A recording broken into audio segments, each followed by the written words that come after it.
बड़ी चीज है, इज्जत बड़ी चीज है दुनिया वालों, इज्जत बड़ी चीज है, इज्जत करो और इज्जत कराओ। रीस साहब मैं तो जंगल में जाऊं ना शिकार के लिए तो सब जानवरों की इज्जत करता हूं, हिरन हो, बारहसिंगा हो, हत्ता के शेर हो। शेर का शिकार, शेर का शिकार कितना खतरनाक होता है, लेकिन मैं शेर की इज्जत करता हूं। उससे पूछता हूं कि भाईजान आपकी इजाजत है तो मैं गोली मार सकता हूं? अगर वो कहे कि मार लो गोली तो मारता हूं, नहीं तो मैं पिछले मुंह वापस आ जाता हूं। एक दफा तो शेर ने कहा कि गोली मार लो, लेकिन दाई टांग में मारना, बाई टांग में मेरे पहले लगी है गोली। मैंने बंदूक सीधी कर ली, अचानक बीच में लोमड़ी आ गई। आ जाती है लोमड़ी, वो घरों में काम कुम करने जाती है ना, तो आ जाती है। तो मैंने कहा बाजी लोमड़ी आप बीच में से हट जाएं, आपका कोई मसला नहीं, मेरा और शेर का मसला है। तो दुर्रानी साहब इतनी देर शेर खड़ा आपकी बातें सुनता रहा? यही तो बता रहा हूं कि शेर मेरी इज्जत करता है, मैं शेर की इज्जत करता हूं। दुरानी बाद आ जाओ, इस दफा शेर ने इज्जत नहीं करनी तुम्हारी। दुरानी भाईजान ये शिकार की आपने दास्तान सुनाई है या किसी कार्टून फिल्म की कहानी? डैडी शिकार से मुझे याद आया, शादी वालों ने इतना अच्छा मटन कोरमा बनाया हुआ था, लेकिन मामा ने मुझ पे गुस्सा निकालने के लिए माँ सबके सामने ये कहा पता नहीं कैसा सालन बना हुआ है। मामू 3 पराते सालन खाने के बाद कहते हैं इन्होंने तो बकरे ही बूढ़े जिबा किए हुए हैं। और 3 पराते तो खा ली और फिर जेब में से शॉपर निकाल के चौथी परात उसमें उंडेल दी और बांध के मुझे कहते हैं कि तुम अपनी जेब में रख लो। मैंने कहा अगर शॉपर फट गया तो मेरे तो कपड़े खराब हो जाएंगे। फिर मुझे डांटा, बुरा भला कहा।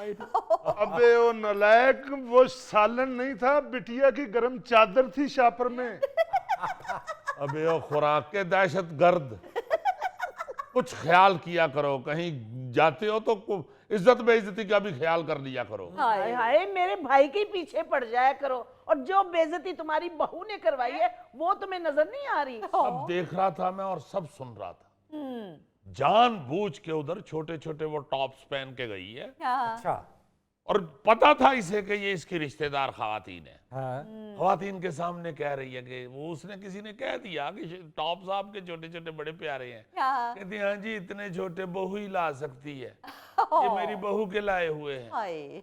ये तो बहुत ही गलत बात है। यानी कि आप दूसरे लोगों के सामने आपको चाहिए कि बहू के रुतबे को बुलंद करें, ना कि ये कि अपने बहू की दूसरे लोगों के सामने बेइज्जती करें। सच पूछे ना फरीद साहब, तो हम लोग प्रोटोकॉल भी उनसे मांगते हैं जो हमसे कमजोर होते हैं। सही कह रहे हैं आप। और जो लड़के वाले हैं ना, वो खामखा लड़की वालों को जरूर कमजोर समझते हैं कि ये चूंकि इनकी लड़की हमारे यहाँ है और ये हमसे डरे हुए लोग हैं, इसलिए ये हमें प्रोटोकॉल दें, हम इनको आसानी से दबा सकते हैं। इसलिए मैं ज्यादा वक्त जंगल में गुजारता हूं। रीस साहब आज के इंसान से जंगल के जानवर अच्छे हैं, वो प्रोटोकॉल नहीं मांगते, उनको प्रोटोकॉल का कोई शौक नहीं। मैंने अपनी आंखों से देखा है, इन आंखों से देखे, मेरी आंखें दोनों का ऑपरेशन करा लिया मैंने, लेंस डलवा लिया दोनों में मैंने।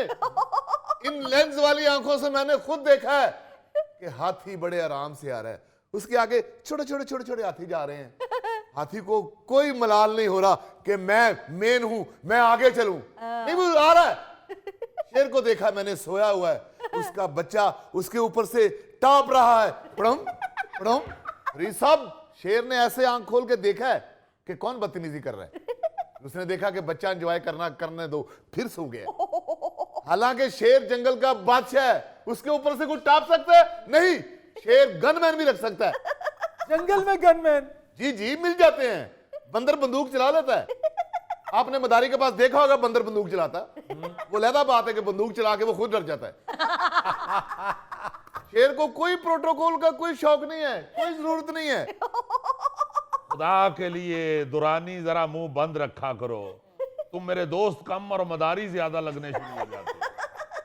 तो बात यह है फरीद साहब कि आप कहीं जाते हैं अगर मेहमान के तौर पे, और वहां और भी बहुत सारे लोग ही आए हुए हैं, और उन घर वालों को, मेजबानों को और भी बहुत से मेहमानों को अटेंड करना है, तो वहां पे आप अपनी अना लेके बैठ जाएं, अपने प्रोटोकॉल का रोना लेके बैठ जाएं, तो ये अच्छी बात है। बिल्कुल दुरुस्त बात है। भाईजान हमें भी कोई शौक नहीं है प्रोटोकॉल का, मगर उनके चेहरों से पता तो चलना चाहिए कि उनको हमारे आने की खुशी हुई है।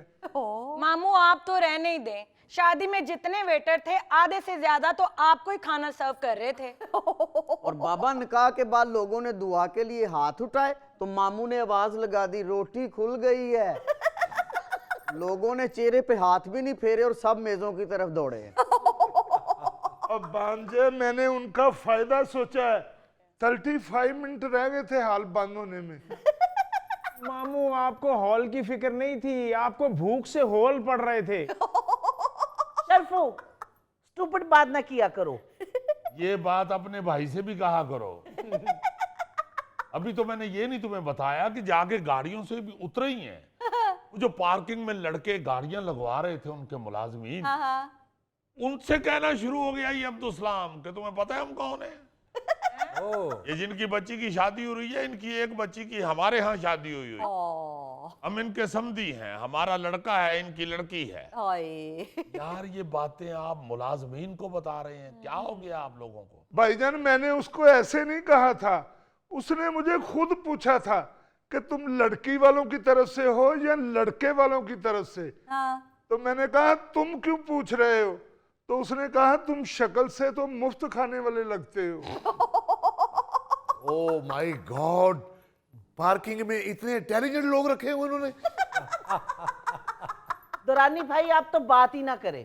क्यों, मैं ओवरलैप करता हूं?